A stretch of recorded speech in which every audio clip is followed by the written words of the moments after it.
महत्वपूर्ण विषय पर पार्टी की ओर से टिप्पणी करने के लिए आपके बीच आया हूं। ये एक ऐसा मामला है जिसका अंतर्राष्ट्रीय भी इम्प्लीकेशन है, राष्ट्रीय इम्प्लीकेशन है और राष्ट्र की सुरक्षा से भी इम्प्लीकेशन है। और यह विषय राहुल गांधी के संबंध में है।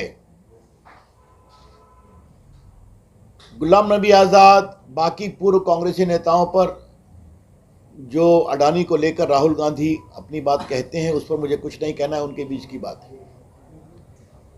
लेकिन गुलाम नबी आज़ाद जो कांग्रेस में 50 साल तक रहे, केंद्रीय मंत्री रहे, जम्मू कश्मीर के मुख्यमंत्री रहे, विपक्ष के नेता रहे, कांग्रेस के महामंत्री रहे और उन्होंने इंदिरा गांधी, राजीव गांधी जी, सोनिया गांधी जी सबों के साथ काम किया है। उन्होंने एक बहुत ही गंभीर आरोप लगाया है कि राहुल गांधी जब भी विदेश जाते हैं तो कई अनडिजायरेबल बिजनेसमैन से मिलते हैं। और गांधी परिवार के प्रति मेरा सम्मान है, लेकिन गांधी परिवार का कई व्यापारी घरानों से संबंध है।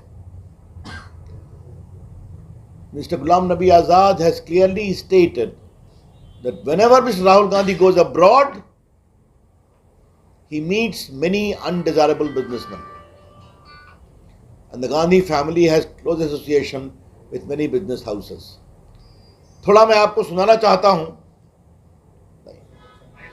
Tweet from Mr. Rahul Gandhi mentioning your name and associating with Adani and all. How do you feel after seeing that tweet? It is shame. Rahul Gandhi saying, I have never any association with any businessman, whereas their entire family had all along the association with businessmen, including him. I still want, because I have a great respect. I have a great respect for the family. I don't want to speak anything.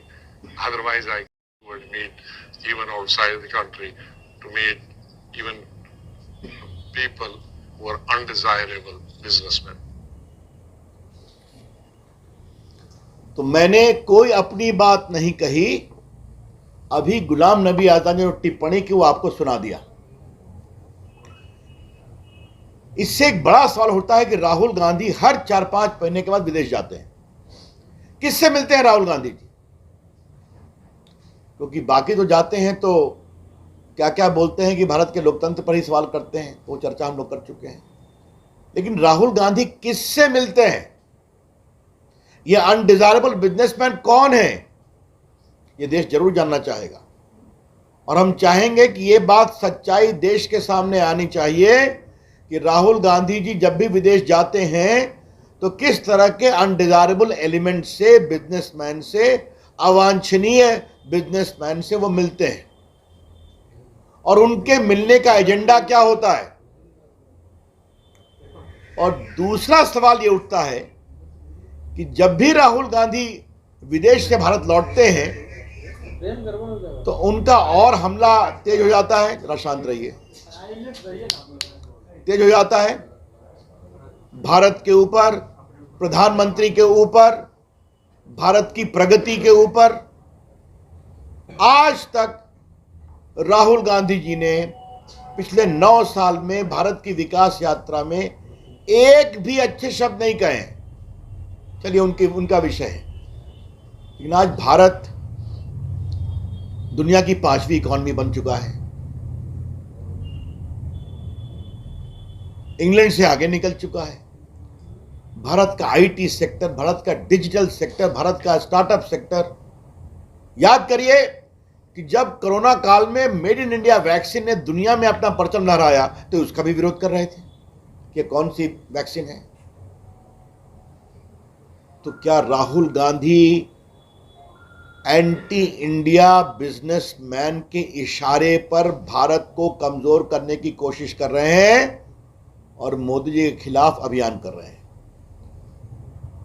मैं फिर कहूंगा, ये undesirable businessman विदेश में कौन है और जब भी राहुल गांधी उनसे मिलकर आते हैं तो भारत के खिलाफ, मोदी जी के खिलाफ, भारत की विकास यात्रा के खिलाफ उनकी जबान और तल्ख हो जाती है। ही बिकम्स मोर एग्रेसिव। तो कहीं ना कहीं भारत की अंतर्राष्ट्रीय छवि को कमजोर करने के मामले में जो इस तरह के अनडिजायरेबल बिजनेसमैन विदेश में काम कर रहे हैं, राहुल गांधी उनके साथ तो काम नहीं कर रहे हैं। इसीलिए कोई भी बात करें, स्टार्टअप तो मजाक करेंगे, भारत का मेड इन इंडिया वैक्सीन जो दुनिया में 80 देशों में गया उसका मजाक बनाएंगे, लॉकडाउन का मजाक बनाएंगे, भारत की आर्थिक प्रगति का मजाक बनाएंगे और बाकी बात कहते हैं। तो भाजपा का स्पष्ट आरोप है कि श्री गुलाम नबी आजाद ने जो 10 कम से कम अनडिजायरेबल बिजनेसमैन की बात कही है जिससे राहुल गांधी बाहर मिलते हैं। राहुल गांधी बताएं ये बिजनेसमैन कौन है, ये देश के सामने आना चाहिए। दूसरी बात कि राहुल गांधी का एजेंडा है क्या, वो चाहते क्या है। राहुल गांधी ने आज तक बोफोर्स के खिलाफ कुछ कहा? आज तक कोतरोकी को कैसे भगाया गया हिंदुस्तान से, और कोर्ट के आदेश के बावजूद तत्कालीन कानून मंत्री हंसराज भारद्वाज ने अपने लॉ अफसर को भेजकर लंदन में जो उनका डील का मनी छुड़वाया बैंक से जो सीज था, इस पर कुछ कहा क्या? राहुल गांधी ने नेशनल हेराल्ड केस में वो बेल पर है अपनी माताजी के साथ, 5,000 करोड़ की संपत्ति, क्या दिल्ली, क्या लखनऊ, क्या चंडीगढ़, क्या मुंबई, क्या पटना, ये सारी प्रॉपर्टी जो नेशनल हेराल्ड ट्रस्ट की थी उसको उन्होंने फैमिली ट्रस्ट बना करके ले लिया और उनका सब लोन माफ कर दिया कांग्रेस पार्टी का। और आज उनकी और उनकी माताजी का 76% उसमें स्टेक है। उस पर क्रिमिनल केस चल रहा है, बेल नहीं मिला उनको। इस पर उनको क्या कहना है? ये जो पूरा ऑगस्टा वेस्टलैंड का मामला है जिसको लेकर उनके परिवार की कुछ चर्चा भी हुई है, इस पर क्या करना है? बाकी मैं 2G और कोयला घोटाला और कॉमनवेल्थ और आदर्श कॉपरेटिव की चर्चा तो कर चुके हैं, लेकिन ये जो पूरी बातें सामने आ रही हैं, राहुल गांधी इस पर कुछ नहीं बोलते। और ऐसे कांग्रेस पार्टी के नेता, मैं फिर रिपीट करूंगा, जो 50 साल से अधिक कांग्रेस में समर्पित रूप से काम किए, क्या इंदिरा जी के साथ, क्या राजीव गांधी के साथ, क्या नरसिम्हा राव के साथ, क्या सोनिया गांधी के साथ, मुख्यमंत्री, कैबिनेट मिनिस्टर, महामंत्री, कई प्रदेशों के प्रभारी, मतलब कांग्रेस की अंदरूनी बातों को जानने वाले, आज उन्होंने कहा मैं जानता हूं कि ये विदेश जाते हैं तो अनडिजायरेबल बिजनेसमैन से मिलते हैं। भारतीय जनता पार्टी अपेक्षा करेगी कि ये कौन से बिजनेसमैन इनको बताया जाए, राहुल गांधी उनसे क्या व्हीलिंग डीलिंग करते थे ये भी बताया जाए, और क्या भारत के विकास की, प्रगति की यात्रा को कमजोर करने में राहुल गांधी की यही भूमिका है। उनसे षड्यंत्र करके मिलकर आते थे और हमला करते थे। एक अंतिम बात कहनी है कि अडानी रोज प्रकरण जपते हैं वो। मैं फिर रिपीट करूंगा, अडानी को विदेश में पहली खान कब मिली? जब मनमोहन सिंह की सरकार 2009 में, 2011 में बड़ी खान मिली उनको न्यूजीलैंड में, ऑस्ट्रेलिया में। तो क्या मनमोहन सिंह जाते थे क्या? आज राहुल गांधी जवाब दें, 65,000 करोड़ रुपए का पूंजी निवेश अडानी आपकी सरकार राजस्थान में कर रहे हैं कि नहीं, जहां अशोक गहलोत जी मुख्यमंत्री हैं? अडानी का पोर्ट बन रहा है कि नहीं केरला में, जिसको कांग्रेस पार्टी ने ओके किया और आज सीपीएम सीपीआई की सरकार उसको एग्जीक्यूट करवा रही है। अडानी को कोयला खदान का एक्सपेंशन छत्तीसगढ़ की कांग्रेस सरकार ने दिया या नहीं दिया? और बाकी बंगाल में भी 15,000 करोड़ का पूंजी निवेश हो रहा है। तो राहुल गांधी कुछ नहीं बोलते हैं इस पर, आज तक जवाब नहीं देते हैं, और खाली झूठ बातें करना, बेबुनियाद आरोप लगाना उनकी फितरत बन गई है। इसके बहुत भर्त्सना करते हैं।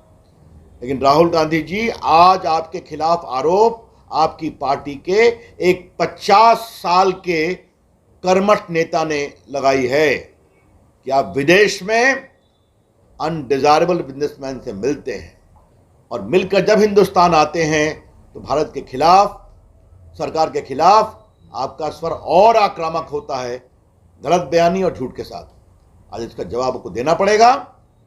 मैं राहुल गांधी की इस पूरे आचरण की बहुत भर्त्सना करता हूं और आज जिम्मेवार स्रोत से इसके प्रमाण मिले हैं कि राहुल गांधी भारत विरोधी ताकतों के खिलाफ के साथ विदेश में काफी सक्रिय रहते हैं।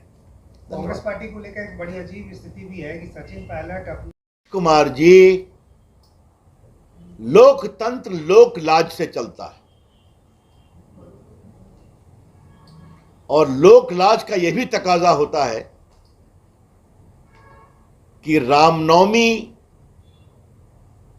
की शोभा यात्रा भी निकले,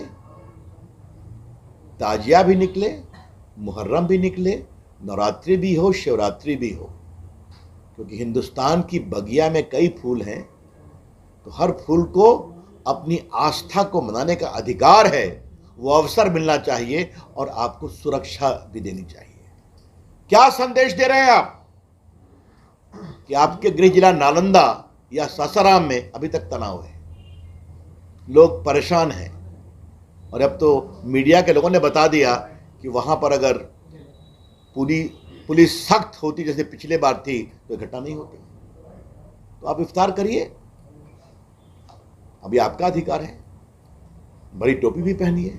आप संदेश क्या दे रहे हैं, ये बड़ा सवाल है और इसका उत्तर मैं श्रीमान नीतीश कुमार के ऊपर छोड़ता हूं। वो बार बार कहते हैं मैं सबको साथ लेकर चलता हूं। ये कौन सा है आपको सबके साथ लेकर चलने का आपकी सोच और क्या है आपका सुशासन? अच्छा होता कि इफ्तार भी खिलाते और नालंदा भी जाते और लोगों को मलहम लगाते, सासाराम भी जाते। धन्यवाद। चलिए वैसी ने भी ट्वीट किया है कि अब बस इस पर एक जातीय अब आज का